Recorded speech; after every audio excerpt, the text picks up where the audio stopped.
Super 6 માં આપનું સ્વાગત છે। હું છું આપની સાથે શિવાની। વાત કરીશું આજના મહત્વપૂર્ણ સમાચારની અને સુપર 6 માં આજે વાત કરવી છે કે સબ સલામતના દાવા, જેમાં ગુજરાત પોકળ સાબિત થયું છે। જાણીશું કે ગુજરાતના કયા શહેરમાં દીપડાએ દસ્તક દીધી છે અને ભેળસેળિયા તત્વોથી રાજકોટ શા માટે પોકારી રહ્યું છે ત્રાહિમામ, તેની પણ કરીશું વાત। આજનો પહેલો મુદ્દો, જેમાં એક શરમજનક ઘટનાની વાત કરવી છે। છોટાઉદેપુરમાં શાળાથી પરત ફરી રહેલી વિદ્યાર્થીનીઓની છેડતીનો કિસ્સો બન્યો છે। વિકસતા ગુજરાતમાં દીકરીઓના જે પરિપ્રેક્ષ્યમાં વાત કરવામાં આવશે તેમાં તે કેટલી સલામત છે તે સવાલ ઊભો કરનારી ઘટના પણ જોઈશું।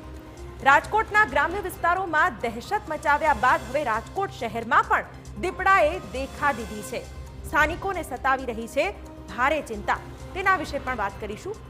દીપડાથી જ નહીં, ભેળસેળિયા તત્વોથી પણ રાજકોટ પરેશાન છે। આરોગ્ય વિભાગ દ્વારા કરવામાં આવ્યો છે 145 કિલો અખાદ્ય જથ્થાનો નાશ। સાથે જ વાત કરીશું અદાણી હિન્ડનબર્ગ કેસની। આ કેસને લઈને સુપ્રીમ કોર્ટનો મહત્વનો ચુકાદો આવી ચૂક્યો છે। કેસની તપાસ એસઆઈટીને સોંપવાનો સુપ્રીમ કોર્ટે ઇનકાર કરી દીધો છે, ત્યારે તેની પણ વિગતો જાણીશું।